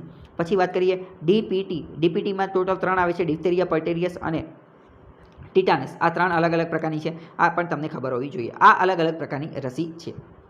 હવે તો બીજો પરીક્ષામાં કેવો પ્રશ્ન પૂછાય છે? આ UPSCમાં જે પ્રશ્ન પૂછાયેલો છે કે વોટ ઇઝ ઇમ્યુનાઇઝેશન, રસીકરણ શું છે? Mention the step being taken to immunise the rural population against common disease to which they are generally prove, એટલે કે ગ્રામ્ય વિસ્તારમાં, ગામડાની વસ્તીની અંદર આ અમુક પ્રકારના કોમન ડિસીઝ સામે લડવા માટે, ઇમ્યુનાઇઝેશન પૂરું પાડવા માટે શું કાર્ય કરવું જોઈએ એની વાત કરે છે. વેક્સિન એટલે કે રસીના અલગ અલગ પ્રકાર પણ હોય છે. વેક્સિન ટિપિકલી કન્ટેન્સ, વેક્સિન રસીની અંદર શું હોય? તો રસીની અંદર એક પ્રકારનો, હવે જો રસી વેક્સિન જે છે એ મોટે ભાગે વાયરસ સામે લડવા માટે આપવામાં આવતી હોય. કોની સામે? વાયરસ સામે, મોટે ભાગે વાયરસ સામે. તો આ જે રસી જે છે એ બનાવવામાં આવેલી હોય એ આ વાયરસનો તે એકદમ નાનો, એકદમ સૂક્ષ્મ, એકદમ નબળો, એકદમ વીક કન્ટેન્ટ જે છે આ વેક્સિનની અંદર નાખવામાં આવેલો હોય અને એ આપણા શરીરમાં દાખલ કરવામાં આવે, જેના કારણે આપણું શરીર એ નબળો વાયરસ જે છે, એકદમ નબળો, એકદમ વીક વાયરસ જે છે એની સાથે રહેવાનું એ ટેવાઈ જાય અને એની સામે લડવાની તાકાત આપણને આવડી જાય. પછી ધીમે ધીમે એ ડોઝ વધારવામાં આવે, એની કરતાં થોડોક નબળા કરતાં થોડો વધારે શક્તિશાળી વાયરસ આપવામાં આવે. એવી રીતે આપણે ઇમ્યુનાઇઝેશન એટલે કે રસીકરણ આપણું થઈ જાય. તો એ આખી વસ્તુ છે. માઇક્રો ઓર્ગેનિઝમને એ બધું મેડ from weekend or killed form of microbe, એટલે કે જે સૂક્ષ્મ જીવ હોય એનું એકદમ હળવું પ્રમાણ આપણા શરીરની અંદર નાખવામાં આવે, એને કહેવાય વેક્સિનેશન. વેક્સિનેશન કઈ રીતે બનાવવામાં આવે ને એ બધું અહીંયા લખેલું છે, બાકી તમે પોઝ કરી અને જોઈ શકો છો. ભૂતકાળમાં કયા પ્રશ્ન પૂછાયેલા છે એની વાત કરીએ તો 2020ની પ્રિલિમ્સની અંદર ત્યાં પ્રશ્ન પૂછાઈ ગયેલો હતો. કયો? તો કે ન્યુમોનિકલ કોન્જ્યુગેટ વેક્સિન ભારતની અંદર એનું મહત્વ શું છે? એનું મહત્વ શું છે? બરાબર. તો એ પ્રશ્ન પૂછાયેલો હતો કે this vaccines are effective against pneumonia as well as meningitis અને સેપ્સિસ, કે આની અંદર ન્યુમોનિયાની સાથે સાથે આ 2 રોગો જે છે એની અંદર પણ એ ઇફેક્ટિવ છે, એટલે કે એની માટે પણ લાભકારક છે. તો પહેલું વિધાન જે છે એ સાચું છે. બીજું કે આપણે આ ન્યુમોનિકલની આ વેક્સિન જે છે એનો ઉપયોગ કરીશું તો આપણી જે એન્ટીબાયોટિક ઉપર જે ડિપેન્ડન્સ, એની ઉપર આપણે જે નિર્ભર જે છીએ, are not effective against drug resistant bacteria can be reduced, એનો ઘટાડો ને એ બધું કરી શકાશે. તો અહીંયા એ બધું આપેલું છે. પછી ધીસ વેક્સિન હેવ નો, એટલે કે આ વેક્સિન જે છે એની કોઈ સાઇડ ઇફેક્ટ નથી. બરાબર. તો ત્રીજું વિધાન જે છે એ ખોટું છે. બરાબર. કારણ કે કોઈ પણ વેક્સિન હોય તો એની સાઇડ ઇફેક્ટ તો હોય જ છે. તો આનો સાચો જવાબ શું બની જશે? સાચો જવાબ બનશે પહેલું અને બીજું. ત્રીજું વિધાન ખોટું છે. બાકી તમે UPSCનું જે 2020નું પ્રિલિમ્સનું જે સોલ્યુશન મેં ડિટેલમાં આપેલું છે, એમાં મેં બધું વ્યવસ્થિત સમજાવેલું છે. એ વિડીયો લેક્ચર તમે જોઈ શકો છો. એમાં મેં બધા UPSC 2020માં જેટલા પ્રશ્ન પૂછાયેલા 100 મેં ડિટેલમાં એનાલિસિસ મૂકેલું છે. એની માટે અલગ પ્લેલિસ્ટ પણ આપેલું છે. હવે બીજો પણ એક આવો તે પ્રશ્ન પૂછાયેલો તો એ કયો પ્રશ્ન હતો એની વાત કરીએ કે મિશન ઇન્દ્રધનુષ જે છે ભારત સરકાર દ્વારા લોન્ચ કરવામાં આવેલું એ કોની સાથે સંબંધિત છે? તો મેં તમને કીધું immunisation of children and pregnant woman, એટલે કે બાળકોના રસીકરણ સાથે સંબંધિત છે. સ્વાસ્થ્ય મંત્રાલય દ્વારા, ministry of health and family welfare દ્વારા 2014 25 ડિસેમ્બરે આ પ્રકારનું કાર્ય લોન્ચ કરવામાં આવેલું હતું. કયું? તો કે મિશન ઇન્દ્રધનુષ. એનો ઓબ્જેક્ટિવ, ઉદ્દેશ્ય શું હતો? ઇન્શ્યોર, ખાતરી કરવાનો બાળકોની અંદર under the age of 2 years, 2 વર્ષથી નાના બાળકોની અંદર અને પ્રેગ્નન્ટ મહિલાઓ ફુલ્લી ઇમ્યુનાઇઝડ થઈ જાય એવી એમની કોશિશ કરવામાં આવેલી હતી. ફુલ્લી ઇમ્યુનાઇઝડ એટલે શું? જેને 8 પ્રકારની રસી મળી ગઈ હોય એને કહેવાય ફુલ્લી ઇમ્યુનાઇઝડ. બીજી વાત કરીએ વેક્સિનેટેડ અગેન્સ્ટ ડિપ્થેરિયાને, પિટેરસને, ટીટાનસને, TB ને, પોલિયોને, મિઝલ્સને, હિપેટાઇટિસ B ને આ બધાની રસી આપવામાં આવેલી હતી. એનો ઉદ્દેશ્ય શું હતો કે ભારતની અંદર 90% લોકોને વેક્સિનેશન રસીકરણ પૂરું પાડી શકાય, પરંતુ અત્યારની પરિસ્થિતિમાં જોઈએ તો માત્ર 65%ને તે રસીકરણ આપેલું છે. બીજો આર્ટિકલ જોઈએ તો ભારત અને આસિયાન જે છે એ ટ્રેડ એટલે કે વેપાર જે છે એની અંદર વધારો કરવાની કોશિશ કરશે. ભારત આરસીઈપી રિજિયોનલ કોમ્પ્રિહેન્સિવ ઇકોનોમિક પાર્ટનરશિપમાંથી બહાર નીકળી ગયું છે, તેમ છતાં પણ ભારત અને આસિયાન ફરીથી એક સાથે આવશે અને આગળ આવવાની કોશિશ કરશે અને ટ્રેડ વેપારમાં સુધારો લાવવાની કોશિશ કરશે. ભારત આરસીઈપીમાંથી બહાર નીકળી ગયું છે એ તમને ખબર હોવી જોઈએ. હવે પહેલાં અહીંયા આપણે થોડું મેપ દ્વારા સમજવાની કોશિશ કરી. અહીંયા આખો વિશ્વ મેપ છે, આ ભારત છે, આ ચાઇના છે અને આ જે છે આ આસિયાન દેશો છે. આસિયાનની અંદર ટોટલ 10 દેશો છે. મોટા ભાગના દેશ જે છે એ આઇલેન્ડ છે. આઇલેન્ડ એટલે કે દ્વીપ, બધા કહે છે આઇલેન્ડ એટલે દ્વીપ, અને એકદમ નાના નાના દેશો છે. પરંતુ નાના નાના દેશ હોવા છતાં પણ ત્યાં ઇન્ફ્રાસ્ટ્રક્ચર લેટેસ્ટ લેવલનું છે. ઉદ્યોગની અંદર, ટ્રેડની અંદર, વેપારની અંદર ખૂબ જ આગળ છે. 10 દેશ છે, આ તમને ખબર હોય. તો આરસીઈપી શું છે એ જોઈએ તો રિજિયોનલ કોમ્પ્રિહેન્સિવ ઇકોનોમિક પાર્ટનરશિપ. આ એક પ્રકારનું એફટીએ એટલે કે ફ્રી ટ્રેડ એગ્રીમેન્ટ છે. કોની વચ્ચે? 16 દેશ વચ્ચે. કયા 16 દેશ? તો 10 તો આસિયાનના દેશ અને એની સિવાયના 6 દેશ કયા? એની સિવાયના 6 દેશ ભારત અને ચાઇના, જાપાન અને સાઉથ કોરિયા અને ઓસ્ટ્રેલિયા અને ન્યૂઝીલેન્ડ. આ 6 દેશ વચ્ચે આ એક પ્રકારનું એફટીએ ફ્રી ટ્રેડ એગ્રીમેન્ટ થવાનું હતું કે જેના કારણે આ 16 દેશો વચ્ચે વેપારને એ બધું વધી શકે. પરંતુ ભારતે એમ કીધું કે અમારે આમાં જોડાવું નથી, અમે આમાંથી બહાર નીકળવી છે. કોમાંથી? તો કે આરસીઈપીમાંથી. ભારતે એમાંથી ના પાડી દીધી. તો ના પાડી દીધી તેમ છતાં પણ ભારત અને આસિયાન વચ્ચેનો ટ્રેડ વેપારમાં વધારો જોવા મળેલો છે અને ભારત અને આસિયાનના સંબંધો એક રીતે થોડા ઘણા સારા છે. 17મા નંબરની ભારત અને આસિયાનની વર્ચ્યુઅલ સમિટ લોન્ચ કરવામાં આવી છે, જેના અંતર્ગત ભારત કમિટેડ રહેશે ડીપનિંગ એટલે કે વધારે ઊંડા સંબંધો આસિયાન સાથે આપણે સ્થાપિત કરવામાં આવશે. બીજી વાત કરીએ, ભારતે આરસીઈપી જોઈન જ કરેલું તેમ છતાં પણ આ વધારે ઊંડાને એ બધું કરવામાં આવશે. ભારત અને આસિયાન વચ્ચે એક એગ્રીમેન્ટ છે એઆઈટીજીએ. એઆઈટીજીએ શું છે? તો કે ASEAN India trade in good agreement, જેના અંતર્ગત ભારત અને આસિયાન વચ્ચે આ એક પ્રકારનું એફટીએ ફ્રી ટ્રેડ એગ્રીમેન્ટ છે. મતલબ કે બંને દેશો વચ્ચે સારો વ્યાપાર થઈ શકે છે, ડ્યુટી ફ્રી અથવા તો trade free. India's Indo Pacific policy વિશે પણ તમને ખબર હોય જોઈએ, ઇન્ટરનેશનલ લો વિશે પણ ખબર હોય જોઈએ. એઆઈટીજીએ વિશે થોડું જાણીએ. ASEAN India free trade area. આ શું છે? ASEAN India free trade area. આ એક રીતનો ફ્રી ટ્રેડ એરિયા છે ભારત અને 10 આસિયાનના દેશ વચ્ચે. જાન્યુઆરી 2010માં લોન્ચ કરવામાં આવેલો હતો. Under the packed 2 trading partner એટલે કે 2 દેશ જે છે એ ટાઈમલાઈન ઓફ એલિમિનેટિંગ ડ્યુટી જે છે એટલે કે જે વધારાનો ખર્ચને એ બધું લાગે છે એ બધું એલિમિનેટ કરવાની કોશિશ કરશે. તો આ તમને ખબર હોય છે. United Nations convention on the law of the sea, એની સાથે પણ આ સંબંધિત છે. એ શું છે એ પણ અહીંયા આપેલું છે. બીજી વાત કરીએ ભારત અને આસિયાન વિશે થોડી વાત કરીએ તો આસિયાન એક રીતનું રિજિયોનલ ઓર્ગેનાઇઝેશન કે જે પોતાના આસપાસના પ્રદેશની અંદર સ્થાપિત કરશે. પ્રમોટ પોલિટિકલ, રાજનીતિક, સોશિયલ, સામાજિક સ્ટેબિલિટી એટલે કે સ્ટેબિલિટી જાળવવાની કોશિશ કરશે. રાઇઝિંગ ટેન્શન અને એશિયા પેસિફિકમાં શાંતિ જાળવવાનું કાર્ય કરશે. આસિયાનનો મોટો શું છે? One vision, one identity, one community. 8 August એ આસિયાનનો જન્મદિવસ અથવા આસિયાન ડે તરીકે ઉજવાય છે અને આસિયાનનું સેક્રેટરીએટ ઇન્ડોનેશિયાના જકાર્તામાં આવેલું છે. આસિયાન, હવે જો ભારત ગમે ત્યારે પોતાની ફોરેન પોલિસીનું નિર્માણ કરે તો ફોરેન પોલિસીની અંદર, ભારતની ફોરેન પોલિસીની અંદર આસિયાન જે છે એ એક કી પિલર છે એટલે કે એની ઉપર સૌથી વધારે આપણે ફોકસ કરીએ છીએ. ભારતની એક્ટ ઈસ્ટ પોલિસી અંતર્ગત પણ આપણે એની ઉપર ખૂબ જ વધારે ફોકસ કરીએ છીએ. ભારત અને આસિયાન જે છે એણે પહેલેથી જ 25 વર્ષ માટેનો ડાયલોગ પાર્ટનરશિપ અને 15 વર્ષ માટેનો સમિટ લેવલનો ઇન્ટરેક્શન અને 5 વર્ષ માટેનો સ્ટ્રેટેજિક પાર્ટનરશિપ સાઇન કરેલી છે ભારતે આસિયાન સાથે. બંને દેશો વચ્ચે ઇકોનોમિક કોઓપરેશન એટલે કે આર્થિક લેવલે પણ ખૂબ જ સારો સહયોગ જોવા મળેલો છે. આસિયાન ભારતનો 4થા નંબરનો સૌથી મોટો બિઝનેસ વ્યાપાર માટેનો, ટ્રેડિંગ માટેનો પાર્ટનર છે એટલે કે ભાગીદારી છે. તો આ બધી વસ્તુ તમને ખબર હોવી જોઈએ. બીજી વાત કરીએ તો એ આસિયાન અને ભારત વચ્ચે બિઝનેસ કાઉન્સિલ એવું બધું પણ યોજવામાં આવે છે. બંને વચ્ચે સોશિયો સામાજિક અને કલ્ચર એટલે કે સાંસ્કૃતિક રીતે કોઓપરેશન પણ જોવા મળે છે.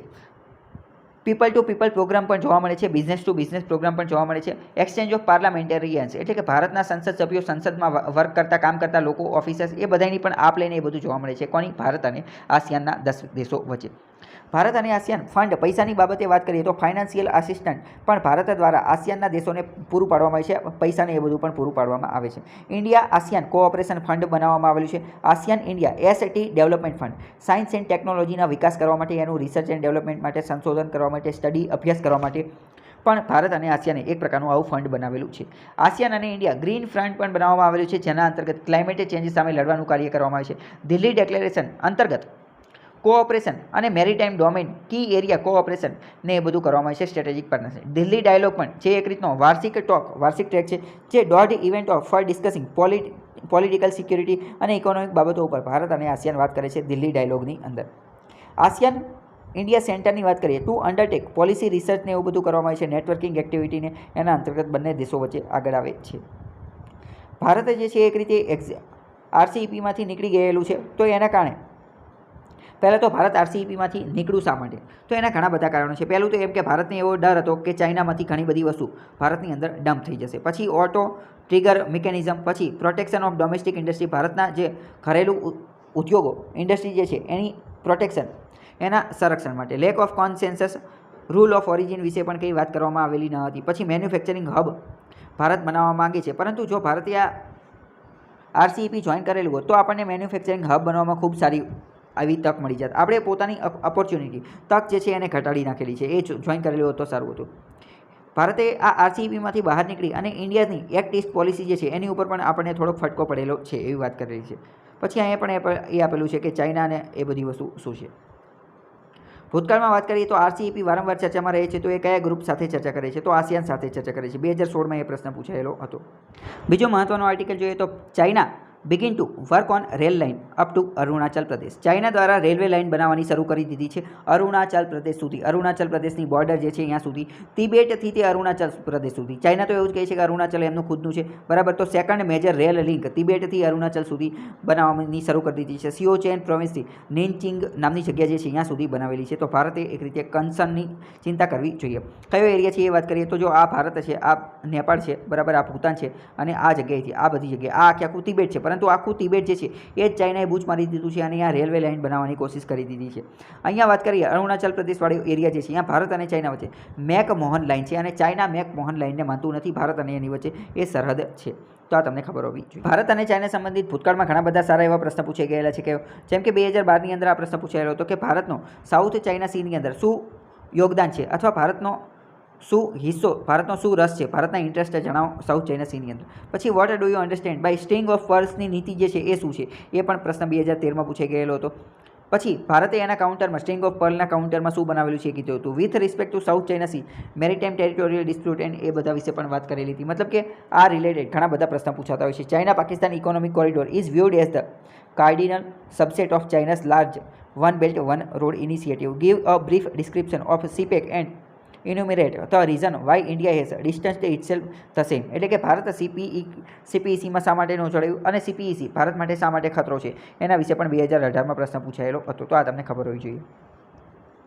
બીજો આર્ટિકલ જોઈએ તો અંદમાન નિકોબારના એરિયા જે છે, અંદમાનના ટાપુની અંદર વૈજ્ઞાનિકો દ્વારા એક ફ્રોગ ડેડકાનું નવું જીનસ પ્રાપ્ત કરવામાં આવ્યું છે. દિલ્હી યુનિવર્સિટીની અંદર એક અભ્યાસ સ્ટડીમાં એવું જાણવા મળેલું છે રિસર્ચર લોકોને કે અંદમાનની અંદર એક નવું જીનસ જોવા મળેલું છે. નવા ડેડકાનું ફ્રોગનું જીનસ જોવા મળેલું છે. તો આ તમને ખબર હોવી જોઈએ. ન્યૂ ડિસ્ટ્રીબ્યુશન, અને આ જે છે આ ડેડકો એ એકદમ સ્મોલ, નાનો અને સ્લેન્ડર, એની બોડી એકદમ પાતળી છે. મિનટ બ્રાઉન સ્પેકલ ને એવું બધું એમાં જોવા મળેલું છે. લાઇટ ગ્રીન કલરના એના ઈંડા જોવા મળે છે અને મેટર્નલ એગ એટેન્ડન્સને આ બધું જોવા મળે છે. તો આ તમને ખબર હોવી જોઈએ, બરાબર. તો આજ માટે આટલું રાખીએ.